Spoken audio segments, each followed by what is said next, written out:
Yo, what's good, everybody? I hope everything is going great for you all. I can see the chat already. Nasty. We got Zach. We got Kraus in the house.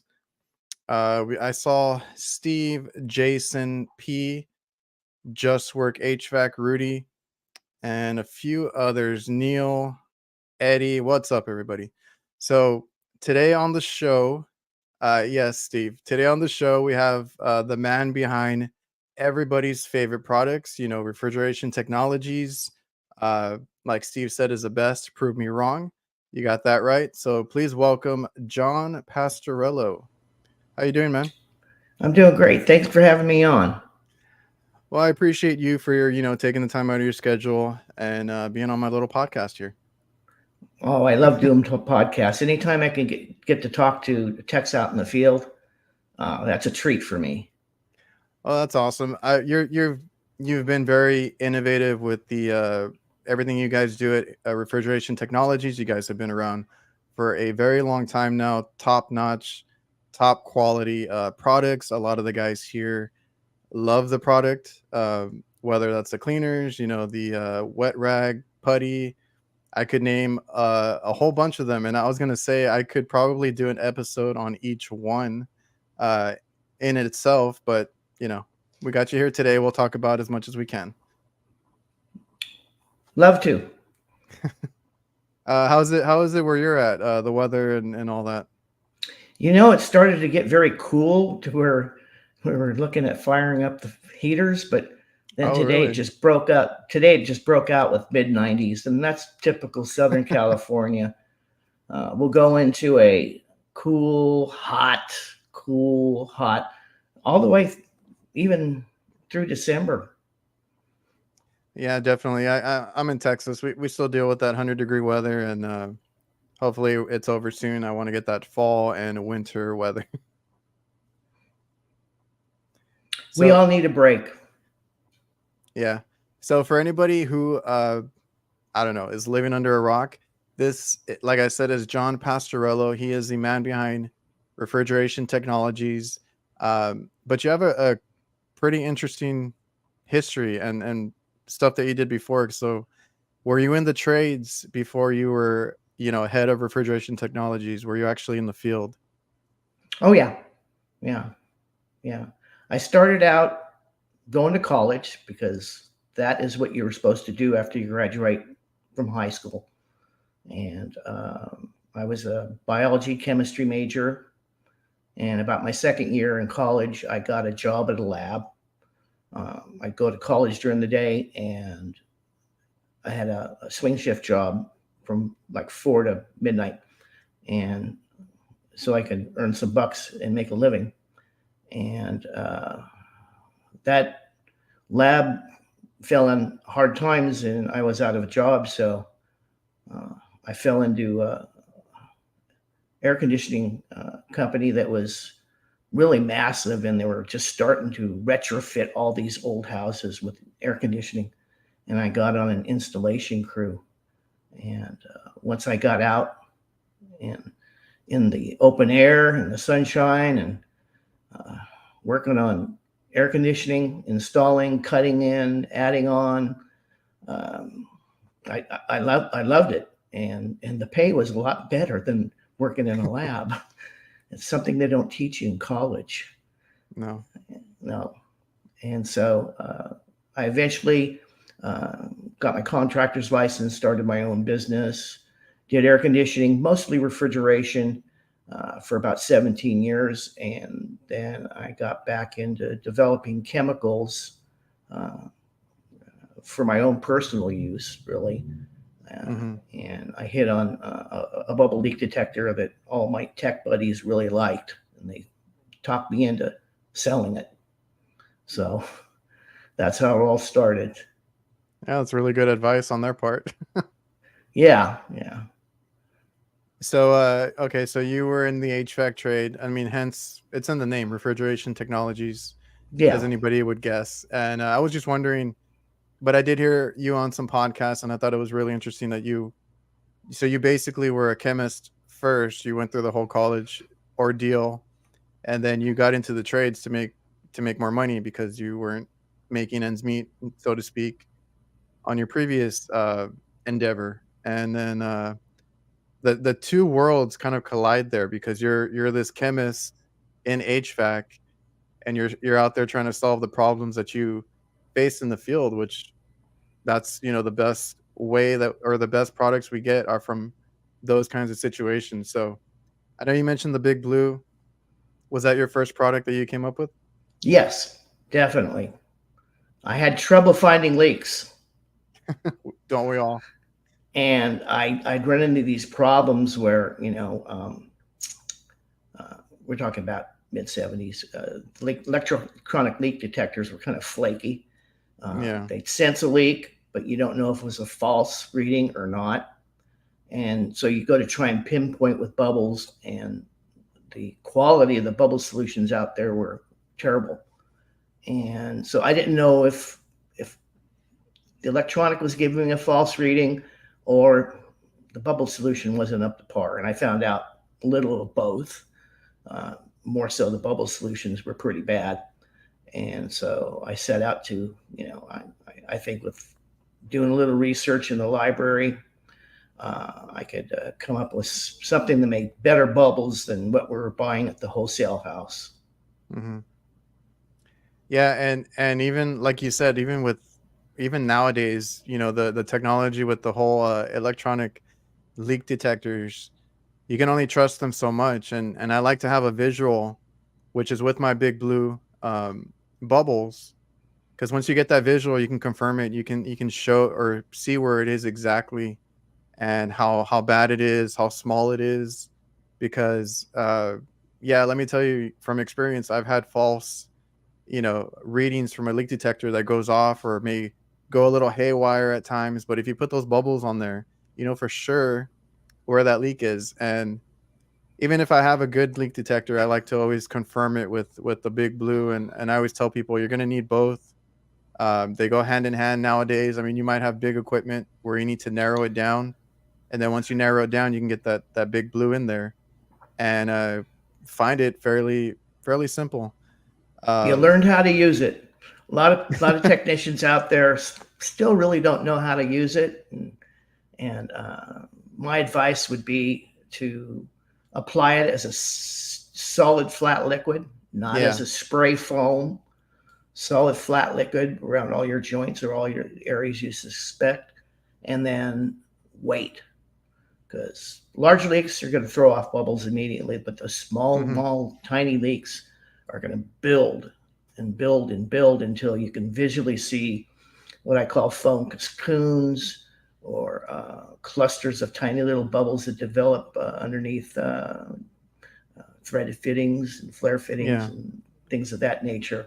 So it's a lot of leak detection is observation and paying attention and going back and looking at things that you've sprayed to see if any bubbles have started to come up. So, it's an art in itself, leak detection. Yeah, and Yeah. you get better at it with experience, obviously. But that's something that I learned from watching other guys, like Chris Stevens does a good job of mentioning it over and over. Do not spray it, too hard. You gotta get that nice little stream, get it on there, Mhm. like you said, solid, and then wait. You gotta have patience too, because I've had it to where I'm like, I'm trying to wrap my brain around it. Like, I know I have a leak, but I can't find it. And then you go to the all the suspect places, and then you want to leave it on there for like something like 15 minutes. Go do something else. Go check around something else, and then come back to it.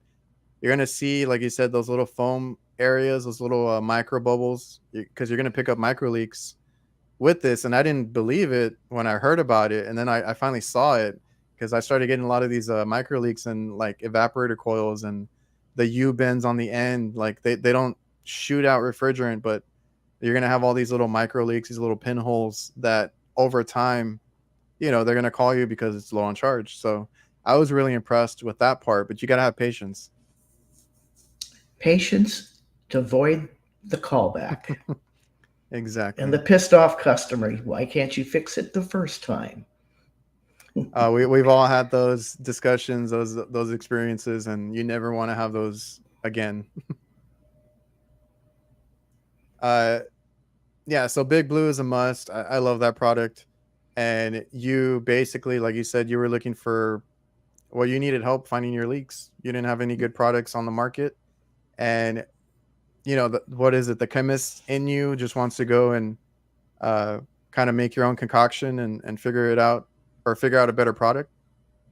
Yeah, I found that the toy bubble solution worked better than the stuff that you bought in the supply house. And the toy bubbles were kind of watery, weak, thin shell bubbles, and Yeah. uh, wasn't. But they were a little better than what you bought at the wholesale house. And so I just started going to pounding the libraries and researching the chemistry on foams and bubbles. And I'd go to the patent office and look and see what there were out there in leak detection fluids, and was able to start bringing in samples of raw materials Hmm. to try and make that ultimate bubble solution.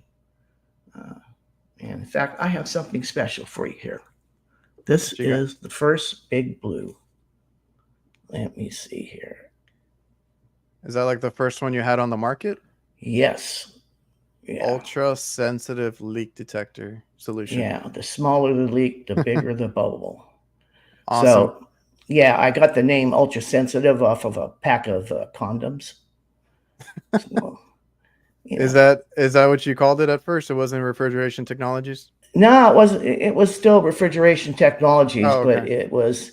I didn't. I didn't But have any marketing experience, yeah. and a marketing gentleman from my little league, looked at it and he says, "Ultra sensitive is descriptive. You need to give it a name, a personality, Hmm. a catchphrase that everybody like will um, identify it with, like Kleenex, Yeah. Coke, you know, simple. So I named it after IBM. IBM at the time was the big stock at the time, and I was into the stock market. And IBM was called Big Blue. It was a nickname. Oh, So, okay. yeah. Uh, was it blue on purpose, or is that just how it comes out? No, it's died. Yeah, Oh, okay. yeah, I yeah. think I had a really old one in somewhere, or my dad had one, or somebody had one, and it was like it was starting to discolor and stuff. Sure, So I was sure. wondering about that. Yeah. Sunlight bleaches out colors. Time and heat bleaches out colors. Well, you Um, can just imagine how old that one was for it to yeah, change its yeah. color.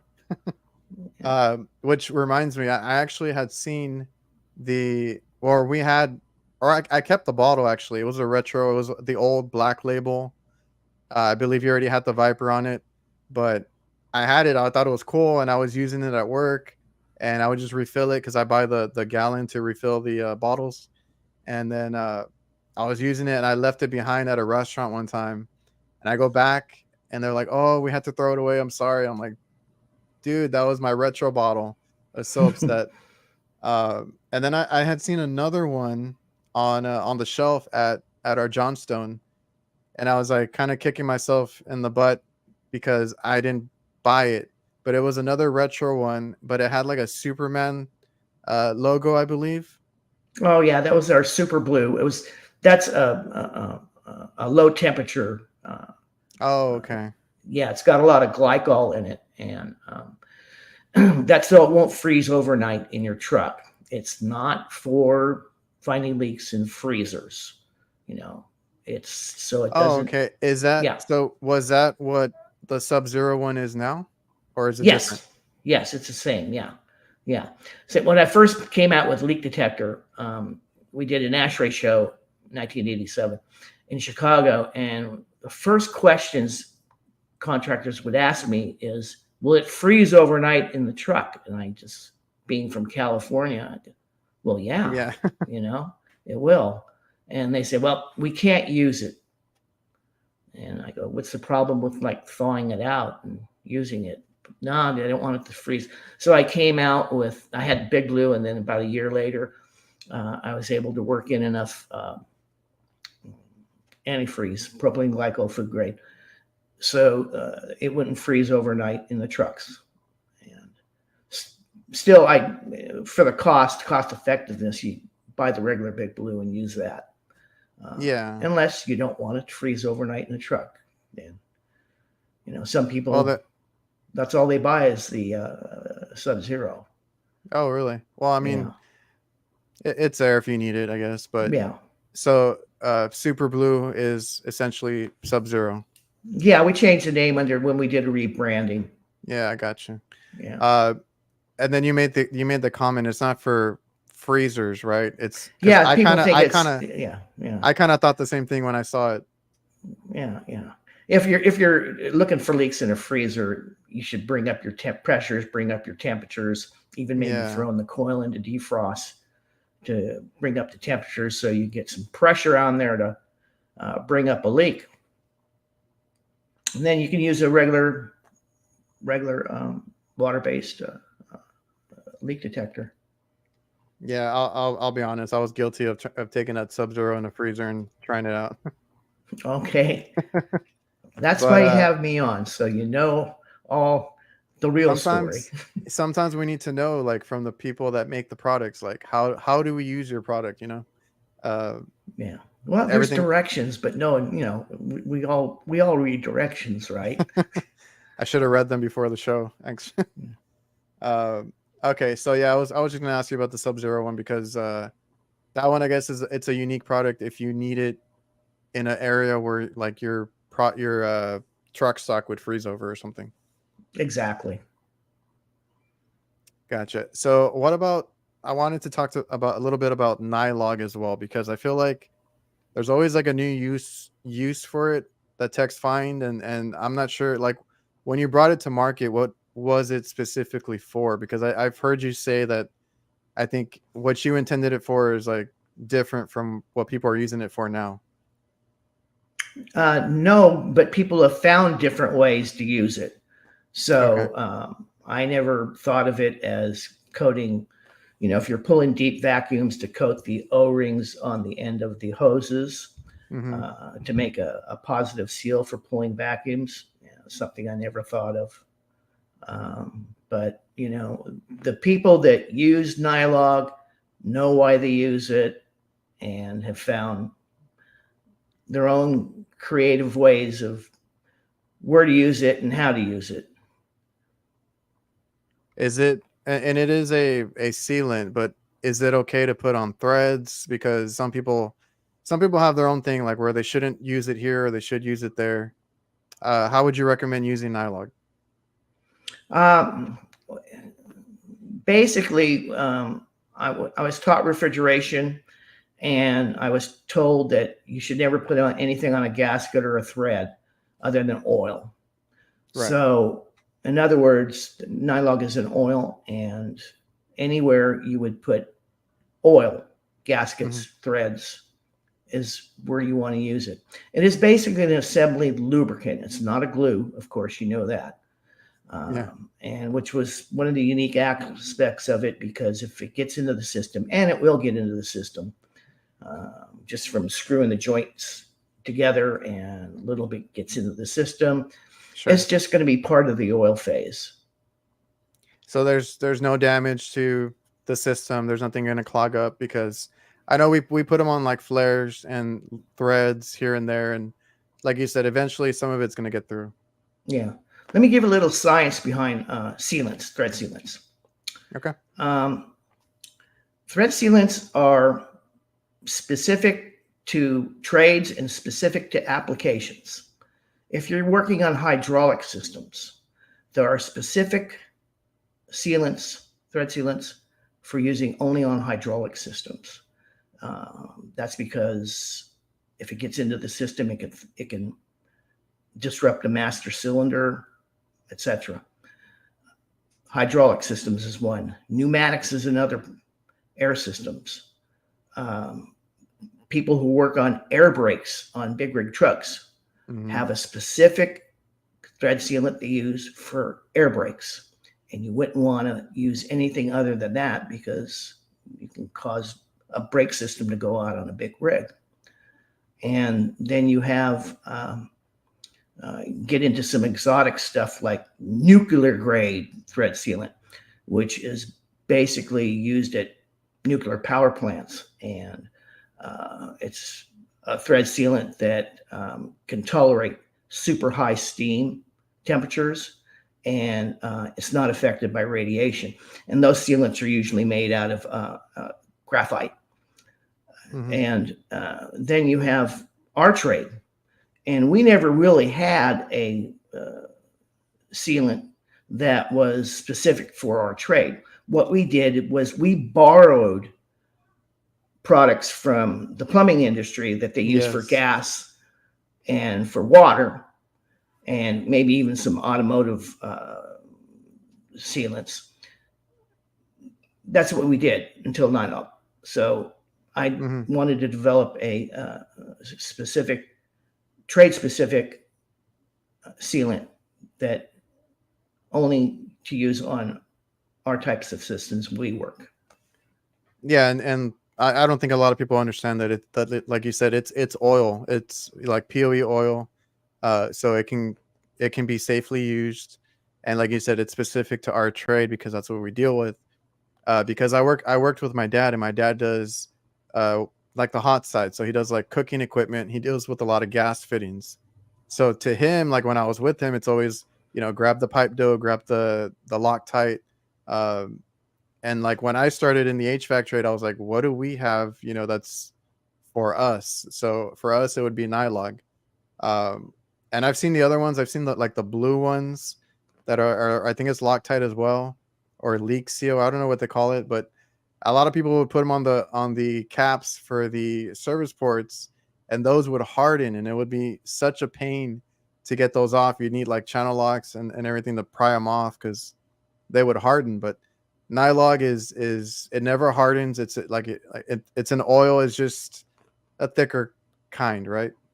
Yeah, it's just a POE oil that's really sticky and tacky, and has that viscosity, so it makes Is a that what you nice that's what you seal. show that's what you show on the at the expos, right?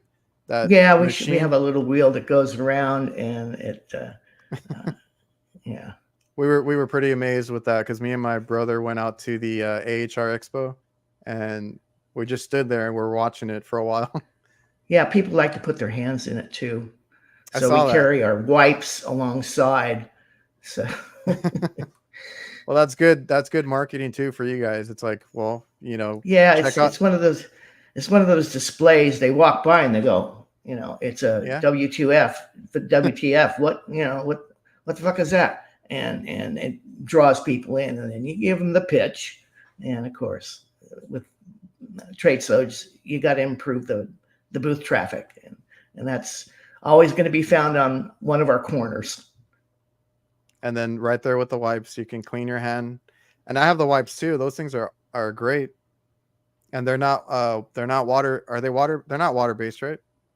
Yes, they are. Oh, they are. Okay, I got it Hmm. backwards. But uh, I've used those for a lot of different things after work, and my hands come out like super squeaky clean afterwards. Yeah, yeah, they have oils, essential oils in there, because most detergents will dry your skin out. Right, So right. there's essential oils in there that rehydrate your skin, put the natural oils back into your skin. Yeah, it's a good one too. If you guys didn't know, they make awesome, essentially wet wipes that you can basically like my hands will be covered in either grease or just black from laying around on the floor and stuff. And I would go and just scrub all of my arms and get all that stuff off without having to have like a sink or anything near me. It's just you grab a wipe and you clean it off. Um, and that little rotating machine, that's something that I don't know if it's a patent of yours or it's something that you came up with. Um, what I used to do is I used to have a bowl of nylog in front of me at a trade show, and I had gloves, and I used to grab the nylog and pull it up like a sheet, and then put it back in. And I got tired of doing this at a trade show, and Yeah. so I developed this wheel that would do it, and you know saved a lot of labor. And I actually did file a patent on that wheel because Mm-hmm. uh, one trade show we were in a booth right next to Appion, and one of the guys from Appion comes over and says, "You got a patent on that display?" And I said, "No." He says, and I said, then I backed up and I said, "Well, I have one pending to Mm, cover my ass." yeah. And he says, "That's good." He says, "There's just people walking around the show looking to patent other people's products." And he says, "That would be something prime." So when I got back from that ASHRAE show, I immediately got a hold of the patent attorney. I said, "Listen, we got to patent this." So For sure, because that is a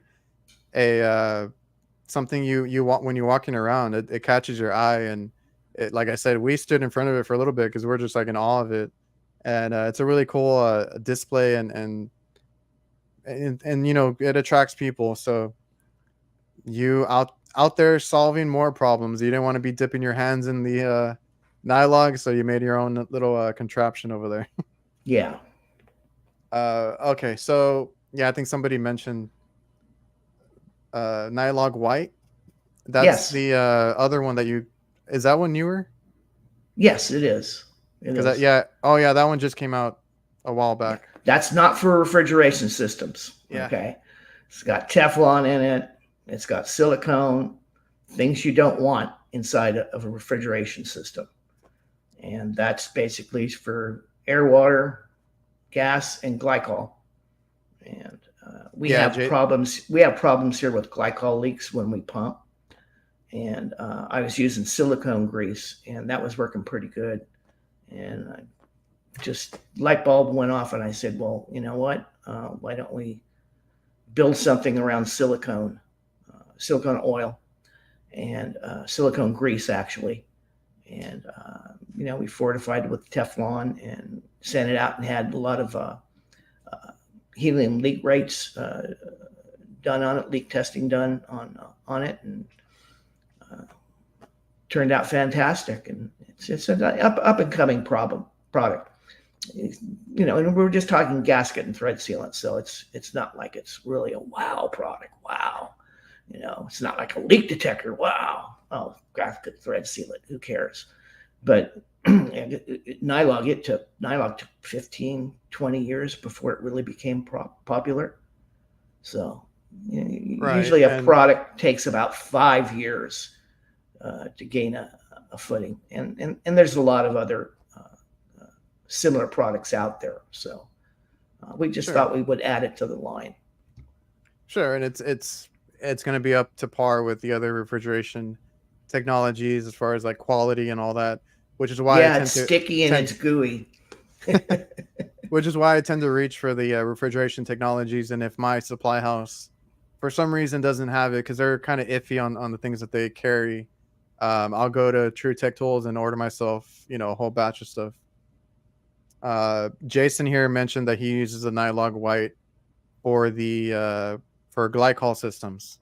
Oh, that's helps great. helps helps stops the weeping, and it's a Yeah, fantastic product. yeah. That's the problem we were having. Just little dribbles, little buildup of glycol around fittings, around pump fittings and things. And we got tired of wiping them all down. Speaking of other uses, Total Tech says he's Nylog fixed the slipping reverse gear in my transmission. We don't recommend it for anything but air conditioning and refrigeration It systems. We can only recommend for HVAC, right? Yeah, I have an old friend that claimed to use it as a personal lube, and I go, come on, no, no, no. Oh, That you was never know. Nylog Red, and Oh yeah, you have the Nylog red and the Nylog blue, I believe. correct, Uh, correct. just one's POE, one's I'm assuming Mineral mineral. oil. Yeah. Mm-hmm. Brian Sanders, I appreciate the super chat. Just got off work. Another great guest. Refrigeration Technologies rocks. Thank you. I'm telling you. Did you have a hard time getting into like supply houses? When I don't know, when you started, or maybe even now. Very tough time. Yeah. We exhibited Big Blue in 1987 in Chicago at a big ash race show. We just had a small little 10-foot booth, and I brought in an old condensing unit with leaks, and I demonstrated Big Blue and show how nice and fluffy and big the bubbles got. And then I cleaned that joint off and sprayed it down with alcohol and cleaned it all up. And then I would use competitors' dauber bottle type leak detector and show that their bubbles would just come up and just boop, pop and not sustain. And of course, I had duct tape around all these competitor bottles, and Yeah. people knew what they were because of the size and the style of the cap and dabber. But and we generated a lot of interest, and we started to get into some wholesale markets. But yeah, it's hard with just one product to break into this industry. It's even harder now. Back when I started in '87, wholesalers weren't computerized. Yeah. All their invoices were handwritten, and then someone would type it up and then send out your statements or your invoices. Now with the computer programming, they don't wholesalers don't order unless they see in their history how well it sells and how much they need every month so they can replenish their stock. And if you don't have no history, then they stop buying your product. So Gotcha. but luckily we're over that hump now. Yeah, I mean, everybody, or you start from essentially nothing or the bottom, and Mhm. you got to work your way into stuff. I just If I was to start right now with a product like that, I would get nowhere fast. It would take lots and lots of money of advertising and promotion to launch something like that. Where back in '87 we did it on a dime, you know. yeah, but now you have Instagram and all these like YouTube, like here on YouTube. If the Oh yeah, product is fantastic. if the product is good, I think it speaks for itself most of the time because uh like we're the ones out there using it. Like if we don't like it, we're not going to use it. But Jason here, Viper is the best cleaner on the market. Refrigeration tech for life. Uh, Thank you, Jason. He's a yeah, Facebook friend of mine. yeah. Jason's everywhere. He's a smart guy. He does a lot of great work, Oh, he works and on he works on the tiny stuff. the Yeah, tiny stuff. uh, but yeah, like I feel like it speaks for itself. And people on Instagram, we want to show our work and show what we do, and I think that's been good for you. And I don't know if you had started now, and if it was the quality that it is now, I think social media is a big part of it now. But um, you also have the cleaners, the Venom packs. I'm a big fan of those too. yeah, yeah. That's been going really well for it. It's a different type of concept for people to adapt. Uh, we felt that it's the future. The days of selling cleaners of any type in a big gallon jug, even though it's a concentrate, um, I those hated are it. gone. Those are Yeah, gone. once you came out with the Venom packs, I was like, forget all those gallon jugs that I had. I'm Yeah, strictly on the Venom packs now. yeah, yeah. It's slowly. It takes 5, 6, 8 years for a product to really get out there and get a foothold. Where because people are creatures of habit, especially technicians walk into a supply house, they walk over to the coil cleaners, and they're going to get what they normally buy. They're not going to even look Yeah, around and see what's new. They just now we like it because the contractors go there and they should just say, look for the one with the snake. mm-hmm.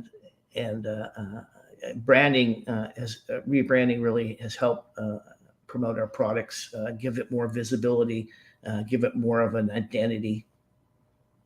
Is that what that was? Because I was gonna ask you about the Viper name. Is that just when you rebranded? Is that what you guys came up with? Well, actually, I had this aerosol that I was Okay. developing, and I was developing a coil cleaner, an aerosol coil cleaner that would replace the coil blasters, because I remember using the coil blasters, and once you sprayed that stuff in a coil, you'd have to bail out because the odor was just overwhelming. It would overtake you. It would overtake anybody else in the room. And if you were Mm-hmm. working in a kitchen, it was basically a refrigerant, and it hit those burners, and you produce that phosphine gas, and you'd have to empty out the whole damn restaurant. So I was coming out with an aerosol cleaner that would replace the coil blasters. So I knew I wanted a pin spray, and I wanted the foaming effect, the foam expansion. So I Mm-hmm. worked on that, and we came out with that in 2000, 2001. And what it reminded me of the pin spray and the foaming, it reminded me of a snake spewing venom. Okay. So I said, yeah, let's call it Viper. Put a snake on there with the venom coming out of his mouth and onto a coil, and then it became really popular. Yeah. People liked the way it performed. They liked the way it cleaned, and they got used to the pin spray. Actually, Mm. out there, don't spray from a distance. Get as close into the coil as you can, and get Yeah. in there and let it penetrate. And that took off, and so that's where people say, "Yeah, get the coil cleaner with the snake." So feedback was coming back to us as they said, Mm-hmm. "Okay," and we had other coil cleaners, but they were all different names, and we said, "Let's name everything Viper," Got it. and tied it all in. So the Viper name started with the aerosol can. Yes. Gotcha. And yeah, I had to kind of learn how to use that one too, coming from other brands because we've tried other ones, and I was just never like super happy to use them until I found yours, and then the phone. I once I dialed it in because, like you said, you have to be a little bit closer, and you gotta to really get that foaming action. But once I saw it, I was like, whoa! Like you don't even have to put a whole lot. I mean, sometimes I use the whole can, but like you honestly you don't have to put that much. You can go over it a few times, and it's gonna bring out all that dirt from when it hits. It foams up and it pushes out. Yeah, it's a very nice high performance cleaner too. It's a very good degreaser. It works great because I work in kitchens and that stuff. I don't really like using any harsh chemicals, and the aerosol works really great on a lot of the under counter stuff that I work on, all the prep coolers, all the small equipment, and I strictly use that aerosol can now Yeah. for indoors. Now condenser coils, you want to take a little spray bottle of water Uh after huh. the foam dies down. That Viper aerosol, in fact, all our Viper cleaners have a rinse aid in them. So once the Yeah. foam dies down, it's a rinse aid like you would use in your dishwasher. It makes the dishes and glasses streak free, uh, uh, causes the water sheet right off. Take a small spray bottle of water and just rinse down the detergent, catch it on a little rag or whatever, and that's Yeah. all you need.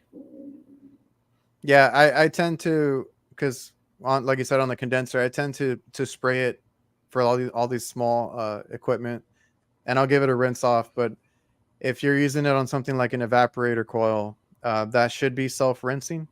Yeah, it should be if it's producing condensate. You know, Gotcha. hopefully it's charged correctly.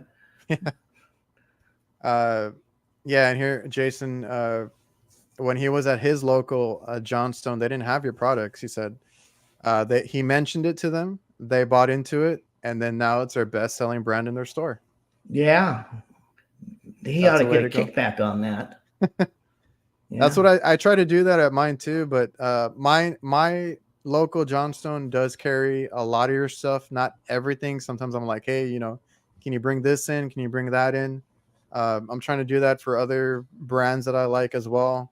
Because sometimes I walk in there and they kind of push whatever it is that they're trying to push, or they have a lot of the blue, like you said, the gallon jugs in the front. That's the first thing you see, and you're by habit, you're gonna grab it. So every time I see that, I'm like, what the hell is this, guys? Bring me the venom packs or whatever it is that I'm looking for. And I guess, like you said, it's habit, it's old school. That's what they have. I'm not a big fan of the blue brighteners anymore. I used to carry nothing but the blue stuff, the coil cleaner, and I learned right away that once that gets on your hands, God forbid, I think Pat Finley had said that he got it in his eyes one time. One Oh of the no. yeah, one of the blue cleaners, and that stuff is very dangerous. Yeah, people out there, please heed my advice. Don't make the blue cleaners your go-to coil cleaner. You don't need them on every job. You only need them for those extremely neglected greasy coils on restaurants. You Yeah. don't need it to do your neighbor's condensing unit. No. Stick with the high performance detergents that are not going to burn when you get it on you. It's not going to kill the plants and everything else around the yards. Oh yeah, It's the not going to grass. take the roofing material off. Hmm. Clean doesn't necessarily mean bright and shiny. Bright and shiny only means you've removed aluminum, and within 2 weeks, that oxidation returns, and it's back to dull old battleship gray. Yeah, because that one, like it's very harsh. It'll take off if you leave it on too long. That's another issue as well with that one. If you get it on yourself, get it. If it spills in your van, I've had that happen. It's a nightmare. So Yeah. I try to stick to the like I use the venom packs, so I stick to the micro channel safe one, which is the yellow one, and that does really well on honestly anything, even the tough coils that I've run into. So like you said, I think the blue one should really be like a last resort. It's not one that you want to use on a day to day basis. But when I started, like I didn't know any better, and that's what they pushed. That's what they put right by the door as you walk in, is the blue stuff. And I learned the hard way. I got it on myself plenty of times, and I just thought like there has to be a better way. So that was one thing that kind of caught my eye. I know Ashley on the refrigeration technologies social media accounts is trying to bring awareness to your safety labels that your food's safe. But that's one of the things that caught my eye browsing around for something better is that you guys, I mean, you yourself being a chemist, you know what goes into these products, but trying to be as safe as you can, chemical wise or food safety, all of that you took into consideration when making these products. Yeah, exactly. Because I used to do refrigeration. I used to do tons of Yeah. restaurant work, and and Ashley does a real good job out there in training contractors to stay away from the blue, Yeah. go with the safer products that we make. And she's explained it really, really good on a lot of podcasts. We really like Ashley, and it's a matter of trying to transform the trade into thinking safe, Yes. working safe, and not resorting to the blue brighteners on every job. Um, I don't care if I never sell another blue coil cleaner in my line. I'd rather see people switch over to the non-hazardous stuff. Yeah, and I mean you have to have that product in your line because some people do like it, but like you said, like I use the venom pack, so the micro channel safe one, super good, doesn't harm anything around you or yourself, too Yeah. much. And The only it reason we have it in the line is because I was the first guy to come out with an alkaline foaming brightener. And I that's right. teamed it up with a foam gun, and that was back in 89, 90. And I came out with the gun, and at that time, everyone was using acid, pink Yeah. acid. Yeah, somebody And, mentioned that in the chat. yeah. And the pink acid will hit that aluminum and fizzle and foam. Um, I was able to do the same, get the same effect even better with an alkaline version, kind of a takeoff on easy off oven cleaners, uh, Hmm. and got the nice foaming effect. Got the nice foaming effect out of the gun. I envision walking up to a coil like a firefighter putting out a fire. Just have a foam gun in your hand and just fill it full of foam. Let it die down, rinse and go. Yeah. And that's the only reason we have it. You know, After I True. came out with it in 89, 90, um, people sourced where I was getting my foam gun, and they chemically analyzed the chemicals I was using, and Hmm. they all came out with their own version. And I didn't have enough distribution and enough market share out there to make an impact, but the more established, the bigger chemical companies already had an established wholesale distribution chain. So they kind of like snuffed me out of the market as I was breaking ground with this new product. Yeah. Jason mentioned the pink death coil cleaner. I assume that's what he's referring to. Yeah, Is that the pink stuff? I, uh, I'm shocked to hear that some people out there still use it and swear by it. oh, really? You know? Oh yeah, So you actually came up with that foam cannon that we all. I love that thing. I yeah. I I, call I it a carry foam it. gun. Yeah, Foam gun. Yeah. yeah, Um, I've had it. I recently had, like I said, when I got into the trade, there was another brand at our supply house, and then I eventually switched over to everything that you guys do now. And that thing, it foams up really nice. You have a nice control on your dial for whatever ratio you want to put. And I had a video, I believe it's in the intro of this live stream, where I went to town on I was cleaning a micro channel, and that whole inside was just white and foamy. And you let it sit there for a little bit, it does really well cleaning the coils, and then you go about your business and rinse it off. You guys are, well, you came up with the blue brightener, you said, with the foam gun, right?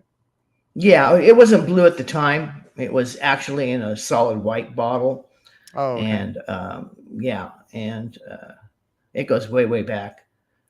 So, And so just so everybody knows in the chat, like a lot of the stuff is stuff that you came up with at the time, which was, like I said, being innovative, solving problems that you found out in the field.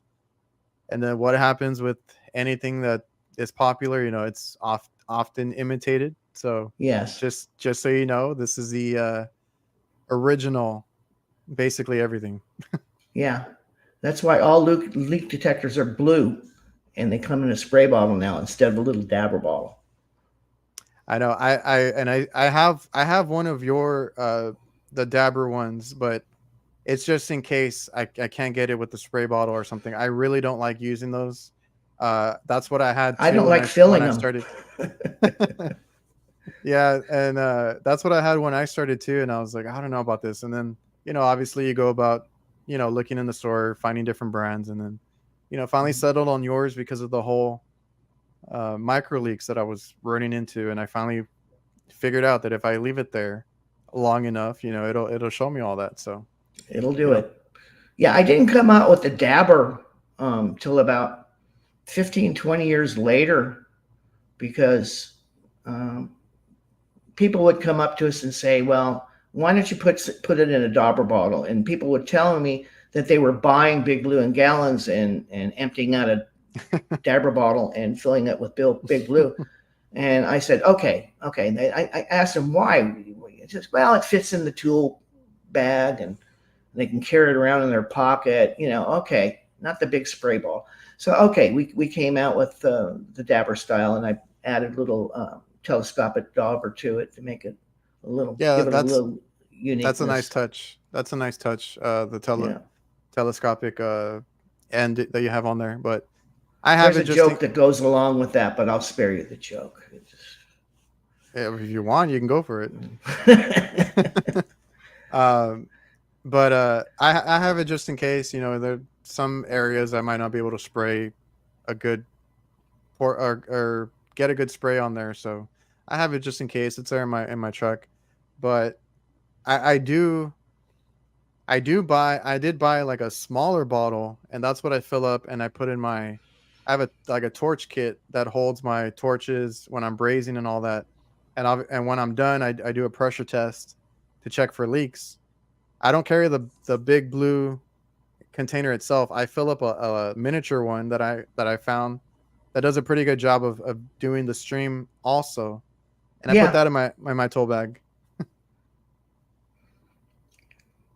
we do what we have to, because you know what? We don't like to carry heavy stuff around, No, and especially up on roofs. I'm getting older. And the I'm on smaller and the I'm on roofs. lighter, the better.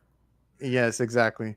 I'm getting older. I'm on roofs all day long. So like anything I can do to kind of downsize, I do it. But if uh if you ask me what's in that bottle, it's Big Blue every time. I like I said, I tried the others.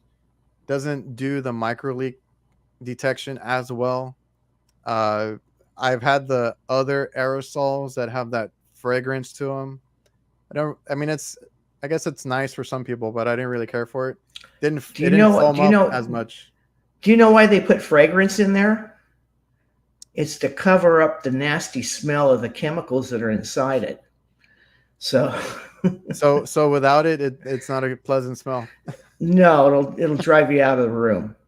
Oh Okay, that's wow. the reason. And you can't get it NSF certified if you have a fragrance in there, because Mm. if you use a cleaner, let's say on a food equipment that has fragrance, it would cover up the smell of any rotting meat or product. So Oh wow. Yeah, Okay. yeah. So yeah, so Uh, anything that's got a fragrance to it, throw a red flag right up, because it means it's a nasty product, usually toxic by inhalation. So by adding like lemon to it, oh, yeah. the lemon smells good. You're Oh, taking in toxic vapors because it smells good, and boy, that is people should be to make that kind of stuff should be taken out and shot or hung. yeah. And some people like were people that I worked with because I've been trying. Well, like I said, we used to have other products, and I would tell them, all right, we're switching over to refrigeration technologies. Try this out, try that out. As I got my guys, uh, their stock on their truck. And I had one of them that didn't want to let that one go, and I'm like, dude, I don't care if it smells like lemon. Please try this one, and forget that. But once they try it, they see the foaming action. That's the most important part to it. I didn't know about the whole other hiding or being toxic and hiding the the odor with the lemon scent. I didn't know about that, but now I know. Now you know. So okay, let's see. I see someone in the contact in the was talking about our coil coating have an odor to it, and the reason for that is because of California VOC requirement. And when you use the coil coating, it's got a lot of acetone in it, Oh and we yeah. have to use acetone to bring our VOC levels down. So it's California compliant. We can sell it in California. If you can sell it in California, you can sell it anywhere. We can sell it anywhere in the world, in fact. Mm. Uh, um, and the best coatings are what we call solvent borne rather than water borne. Water-based coatings take too long to dry, and they don't dry evenly. With a solvent type coating, protective coating, the solvent dries faster, it dries smoother and more evenly, and the only thing you have to tolerate is that oil, that odor from the acetone evaporating off. Yeah, and he's asking also when he sprays the coil coating, how long should you leave it on to dry? It depends. It depends on temperature, humidity. If you're in Phoenix, 10 to 15 minutes. If you're Okay. in Miami, Florida, because of the humidity, an hour. So, once the odor's gone, you know that it's cured. It's on there. Yeah, I've used it a few times because we're like an hour and a half, 2 hours away from the beach. So there are times when we go out there and we put new equipment that we have to coat them. Generally around here, even in those environments, it doesn't take too long to dry. I mean, I honestly I'll put it on as the last thing, kind of leave it for 15, 20 minutes. I'll check on it and it's pretty much dry at that point. Yeah, yeah. Acetone evaporates really quickly, Yeah. and So acetone is not a VOC. mhm. Um, so that's why we have to use it. A lot of solvent adhesive type products have tons of acetone in it, such as your spray adhesives for your duct liners and stuff. Um, Yeah. Lots of acetone. Yeah, you see it all the time. Can you give us a little insight or explanation of how you come up with these products, these chemicals? Are you looking at other things? Are you reverse engineering uh, things? Are you just trying out, seeing what works? Well, a lot of it is just reflecting on my past history as a refrigeration mechanic, and what I didn't like about certain chemical products, and you separate what you like and what you didn't like, and just kind of expand on the positive aspects uh, of what you want to bring to a product, such as a cleaner, and any product that solves a problem is also a good product to come out with, and people are always striving to come up with products that solve a problem. Hmm. What comes to mind is, of course, the nylon one. It solved a problem. We finally had our own thread sealant for our trade. The aerosol Viper, you didn't have to spray it and run away. Uh, uh, and things like the putty. The putties were around there, but they weren't in our trade. They were in the welding trade, and a lot of the putties were just like mud, and it didn't have the right consistency, and didn't really have the good heat protection. Uh, and we started using high temperature ceramics, uh, and moistened it with a fire retardant fluid, and got it to where it had the right consistency. And I was kind of opposed to it first because I figured, well, most people are just going to use a wet rag, Yeah. and yeah, and that was going to be our major competitor. And so I watched it. We compared it to wet rag temperatures on pipes and things that we were doing, and go, okay, let's go with it. I don't think it's going to sell well, and make a liar out of me. It just really just took off. Yeah. So a lot of these things, you just throw out there, and it's either gonna catch on, or it's gonna die out, Mhm. and you got to give it a try. You never know. I mean, Yeah. if you see it as a problem, there's a chance others see it, and they might benefit from it. Like you said. I mean, what you're talking about, wet rag, the wet rag, the refrigeration technology's wet rag. I know people get confused. Sometimes it's not a literal wet rag; it's the putty. Yes. And I started using that, and it's really good for valves and different things. Um, but I mean, it might not be your everyday use either. I try to use it around valves, like sensitive components, Mm. anything where I don't trust a actual rag to protect it. Especially if it's in a hard to reach place and you're brazing and you kind of need to heat that up a little bit, a little bit much. Uh, so that is a heat absorption putty. I've seen you guys do the Yeah. demos. I've seen you guys do the demos holding a piece of pipe, and then you have the putty and you have a torch to the other side. Yeah. Yeah. And Yeah. is that the only question I have is I've seen or I've heard Chris on his channel say, and I have the same kind of thinking is once you're done brazing, you should probably take that off right away. I don't know if there's how you see it being used or how you can explain to use the wet rag putty. Yeah. First of all, the putty will block the heat. Uh-huh. The one thing it cannot block is the air inside the pipe from being heated up. Oh, okay. So, okay. So if you're flowing nitrogen, you just flow the nitrogen to pull the heat away from the component. Okay. But, Mm-hmm. not all people use nitrogen, but it'll block the heat. It won't block the heat that builds up in the air inside the tubing. Um, myself, I like to wait until the pipe cools down before I remove the putty. Okay. And you don't get as many blisters.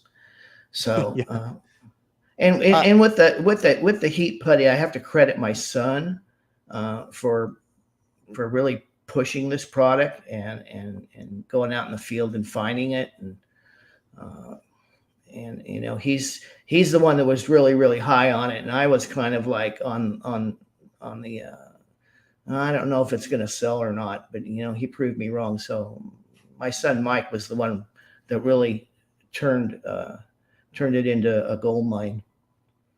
well, good job, Mike. Um, Yeah. so there's no issue leaving it on. Then you just let it cool and you can No, take it off. no. Okay. Take it off when the pipes cool down so you don't burn your fingers. Yeah, I've done that I plenty of mean, times. you can pick at it, and you get particles that will stick, and then when it cools down, it'll just it's easier to remove and easier to remove completely. Does it ever go bad, like, if you put a flame on it directly? Like, should you throw it out, or can you reuse, whatever the flame touched? Yeah, you'll get little charred bits. You just pick those off and throw them away, Okay. and then the putty will tend to dry out. So you just take just a tiny little bit of water and get it back to that um, uh, Play-Doh texture. If you overdo it, and you have to pat it down with a rag or a wet towel, but uh, you could just get that right consistency. Like he says, a couple drops of water in the can brings it back to life. There you go.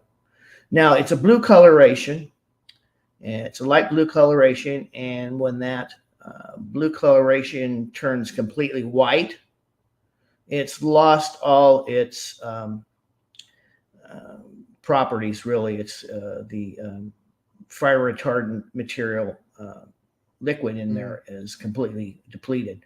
So you should replace it if it turns completely white. Okay, so the color does mean something. Yes, definitely. Gotcha.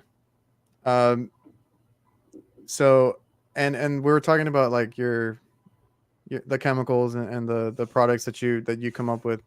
How many iterations of these products come out? Are you still constantly, like, tweaking the formula of the product? Oh, Like, constantly. Yeah, yeah, yeah.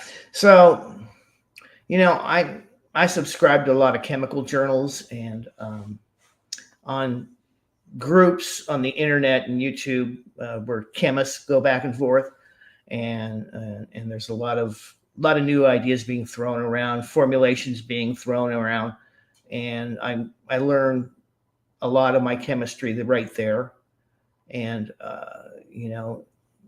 try and put them into ideas. There's always the manufacturers of raw material. The detergent manufacturers are always coming out with a new additive. You plug this into your cleaning formulation, you get uh, 10-20% more soil removal.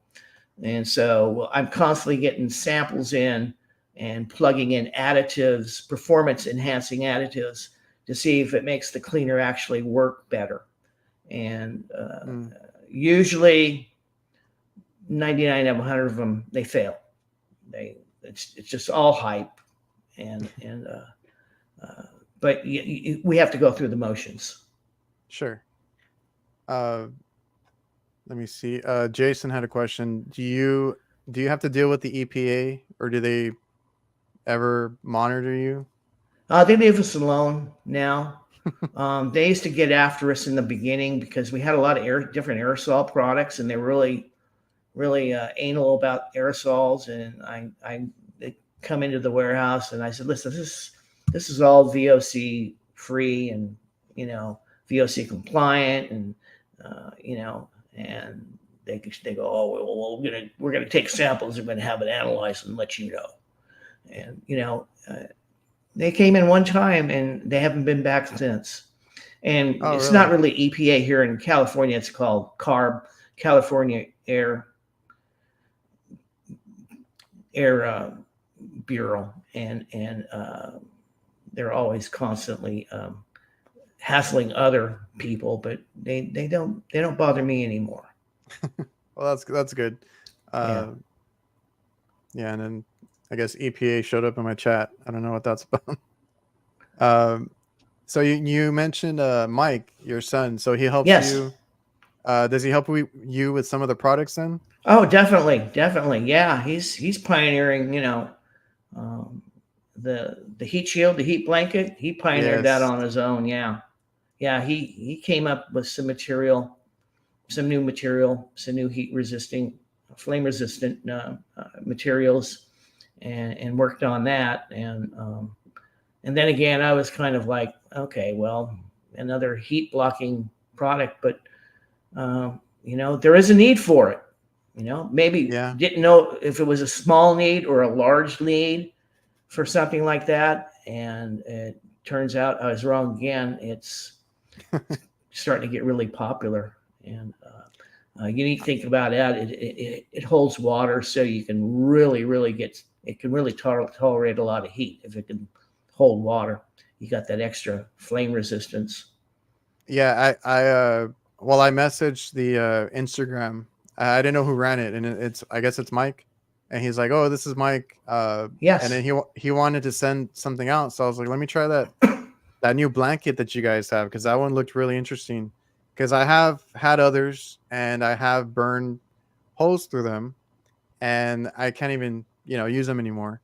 So I was like, yeah, I'm in the market for a new heating flame resistant blanket, and that like when I saw it presented, I think I had seen it at the expo or something, and it was genius because like you said, you could wet it to give you a little more tolerance, and that's just a great idea. And like what we use it for is like we work in restaurants a lot. Sometimes I do have to braise kind of close to the floor.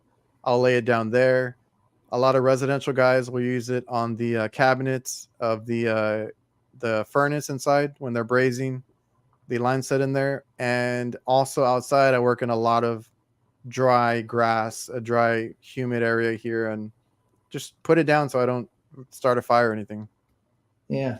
Looking back, I was pretty sloppy technician. I just was just trying to be as careful with my flame as possible. If I got a little charring on the wall or on the floor, just Well, you know, I've had those. cover it up, get a spray Yeah, can, paint. I've had those oops moments too, and Yeah, it happens. But I don't know. Social media has really opened up a lot of eyes because I used to, well, when I started, I was a little sloppy too, but then I thought I got really good. Then I got on social media and I saw all these other guys. I'm like, no, those guys are good. So, you learn something just from watching others work, and there's always room for improvement, things like that. that's what it's all about. It's all about bringing up the level of competence in our trade, getting people to do repairs the correct way. You know, find the leak, fix the leak.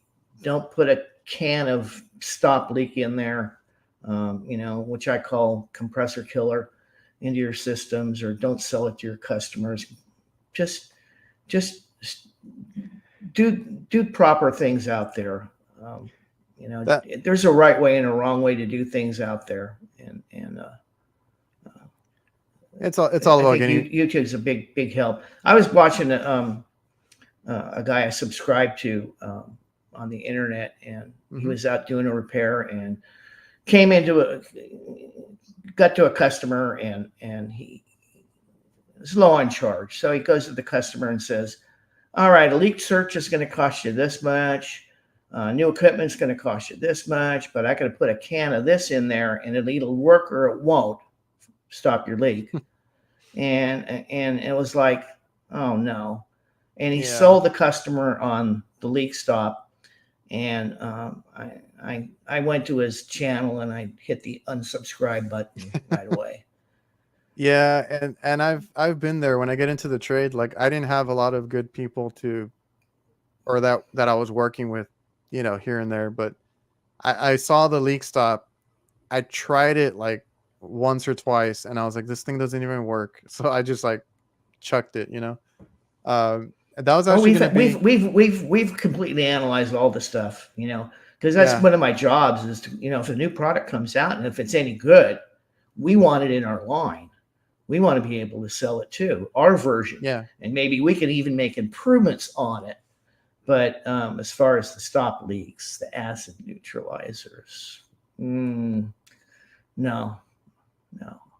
yeah. That was actually something I had on my board here was additives and other things in the system. Like, Yeah, leave it on the shelf. Don't put it in your truck. Let it collect dust on the shelf.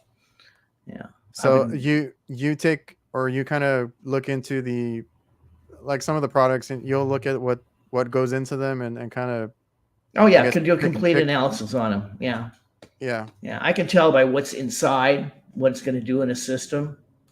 So So why that's why doesn't leak stop work? Why doesn't it work? It can in certain instances. Basically, what you're doing is you're adding solid material into your system. Okay? In other words, you're adding rocks into your system. Now, that stop leak may look liquid, but Hmm. it's just solids dissolved in a solvent.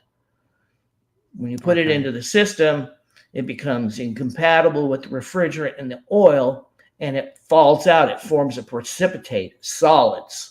And those solids travel with the oil, not with the refrigerant gas. Come on, guys. It travels with the oil. And of course, the oil will eventually hit a leak path, and those solid little Oh, rocks can block, yeah. partially block the leak path. Usually they can or they don't, but more often those solid particles come back through your suction line at high velocity and Yeah. sandblast your compressor windings, or it accumulates at a TXV or a metering device. Gotcha. There's a lot of, you should never put anything with solid materials into your systems, and that's what these leak stops are. Well, that's kind of what I was curious about, because some people use it, like you said, they'll give it as an option, but uh, Yeah, yeah, a lot of guys that I talk to like don't want to use it. Like but their reasoning is like, you don't want anything in the system other than the refrigerant and the oil. I just never knew why. I didn't know what it was made out of. I didn't know exactly what it did. So you yeah. got It's and I don't blame the technicians for this, because they've been heavily bombarded with a lot of testimonials and yeah. advertisement. And it used to be one leak stop producer, and now there's 10,000 leak stop producers. I've got a guy that keeps calling me wanting to put Viper on his leak stop, and we can sell it under a Viper. No, no, no, thanks. And Oh man. it's and it can have a placebo effect too, because I analyzed this one, supposed to be a non-polymer type stop leak, and came in a syringe, and it was nothing but mineral oil. Okay, it Yeah. was there was no solids, anything. There was nothing in there that was going to stop a leak. But I would go back onto this HVAC talk board, and guys were saying, "Yeah, we use this non-polymer oil-based leak stop stuff, and it worked." Well, it's a placebo effect. It can't work. It's just, you just put mineral oil in your system. I mean, but in their minds, they want it Yeah. to work. Yeah. I They're mean, hoping it works.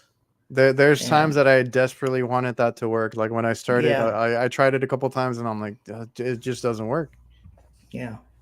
Somebody asked about the AC renew. That's another one that was, I don't know if it's still popular or not, but like the additives that make your system colder by adding it to your Oh yeah, yeah, yeah. So these all these oil enhancing, system enhancing additives, they all originate from the automotive trade. mm, Okay, you can go in any auto parts store and look at the air conditioning, where you can buy little cans of refrigerant and stuff, and you'll get refrigerant stop leak, refrigerant stop leak, and dye. That's where they all started, and they actually,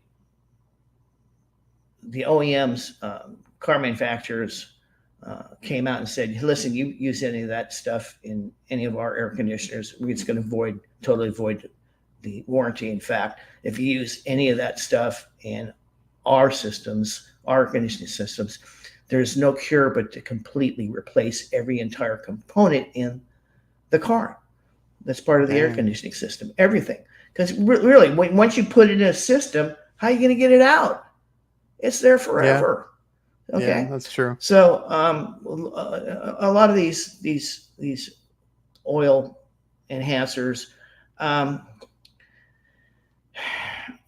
they all seem to come out of this area in Houston.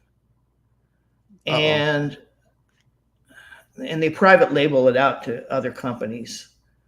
And basically, what and I've analyzed a bunch of it, and I don't analyze anymore because I haven't found anything new.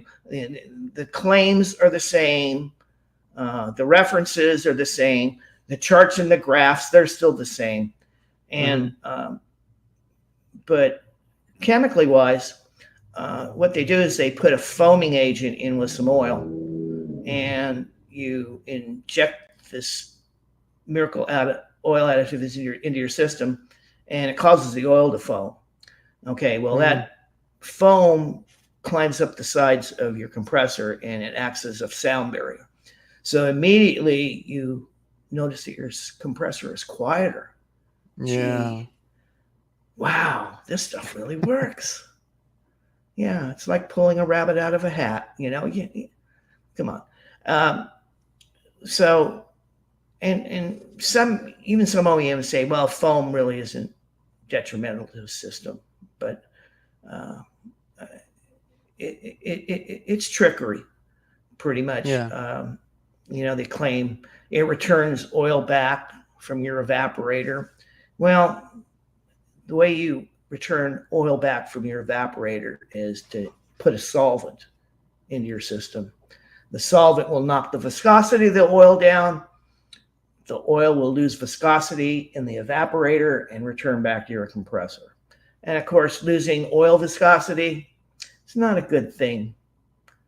You know, your No. compressor depends on a uniform thickness and a certain viscosity to coat all the internal moving parts. And, you know, um, it's basically you know, a side hustle for a lot of these companies. Uh, we'll add this to our line, and if we sell a bunch, great. If we don't, you know, Mm-hmm. what the heck?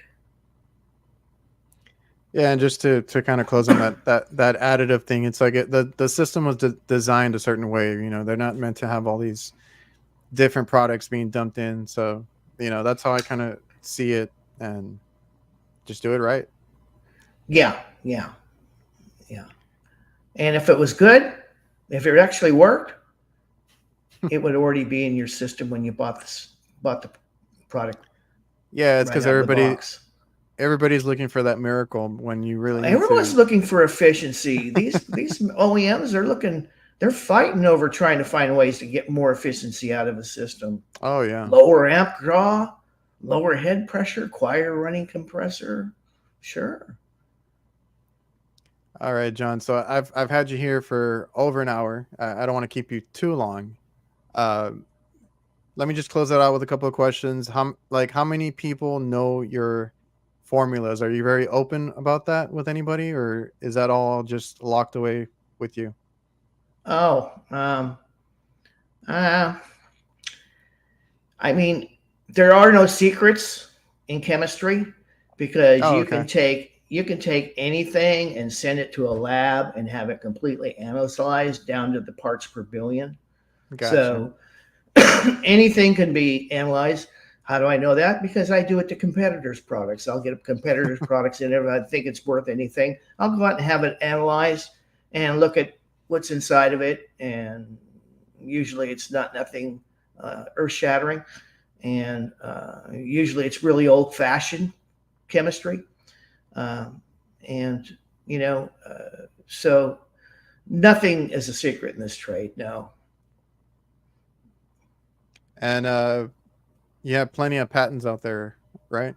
No, no, I don't. No. I had uh, patents on a couple patents on an acid and moisture test kit that we put out for many years. We have since been having to discontinue it because of supply chain problems.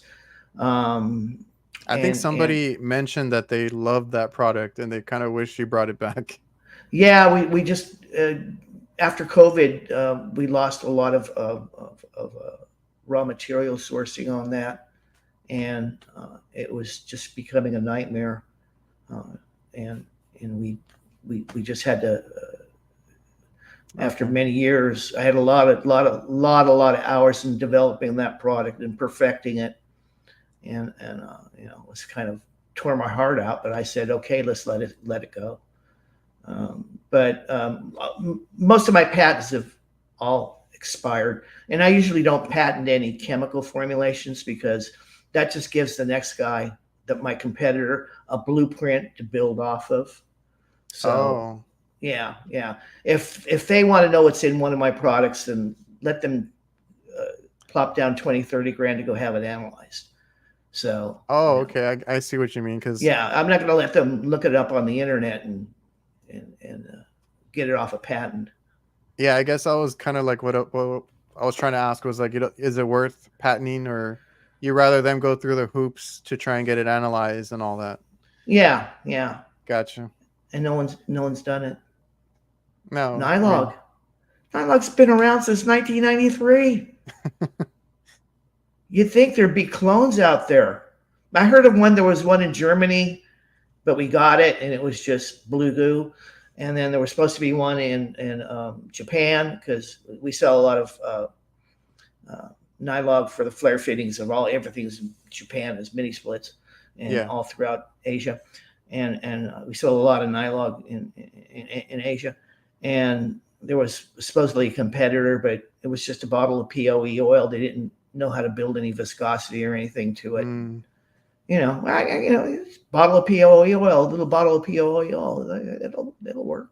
You know, Didn't it's didn't it's better than putting blue goop or something on there. oh, definitely. Didn't Subco make one, or have one come out recently? Now I've heard, yeah, there is a domestic, but it I hasn't can't. it hasn't run across it hasn't run across. I'm I've trying. never seen it. I I'm trying to know. remember. I'm trying to remember what I saw, but I don't know if it was Subco or not. But I think somebody might have been trying to. Yeah, Chris Stevens said he saw a Nylog knockoff, but he said it was nothing like Nylog. Oh, okay. So yeah. Can't beat the best. Jason Johnson, if you ever need a patent attorney, his mom works for a patent and trade law firm.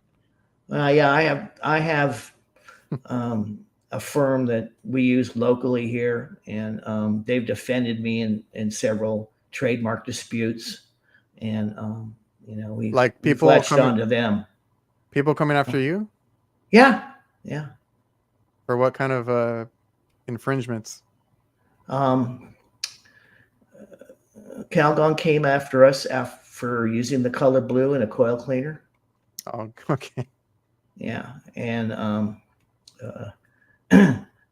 we beat the living shit out of them in court. We Well, didn't get any that's money, but awesome. we didn't get any money, but it was just a matter of it had to be done.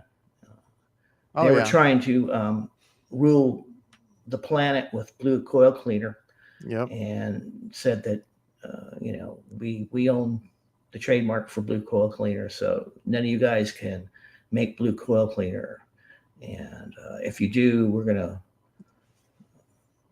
you're Come infringing after on you. our trademark. And Yeah. so Yeah. Total Tech. yeah, it took Another. it took 3 years. It took 3 years, but we got them. We got the patent office to the actual committee, got a 9-0 ruling. Yeah. Total Tech. Another reason not to use Calgon. Yeah. All right, John. I appreciate you for coming out. I think we're gonna wrap it up here. Okay. I think we I got most of the enjoyed. questions out of the way. Uh, yeah. Thank you for making the time to come on. I really genuinely love a lot of your products, and I really appreciate that, and all the guys on the board here been saying nothing but great stuff, and it really makes me happy. It's like I own this restaurant, and I have this menu, and when you come in, they say, "Oh, just order anything off the menu. You'll love it." yeah, yeah, you got so many products out there. So I hope everybody who maybe doesn't use them, ask your supply house for refrigeration technologies. Look for the Snake, the Viper products. You won't regret it. I love this stuff. Like I said, I work in kitchens. It's a lot of food safety for me. and I love that you took that into consideration. And being an HVAC and refrigeration tech yourself, you understand that, and that's greatly Yeah. appreciated. Yeah. And tune into Ashley because she's going to be Yeah. doing a lot of the education, and she's a lot easier to look at than me. And when you asked me to come on, I go, don't you know you can get Ashley and you could probably get twice the amount of guys in the chat and listening and views? Well, I wanted to pick your brain a little bit, get a good understanding of how these products came to the market, and it's a great story. So I appreciate you for telling that on the podcast. So It's always a jungle out there, guys. Stay safe. of course, I'm gonna hit the outro video. I have to stay on. You can stay on, or you can get off if you need to. But uh, bye, everybody in the chat. See you guys next time. Thank you for having me. All right, let me cue the outro.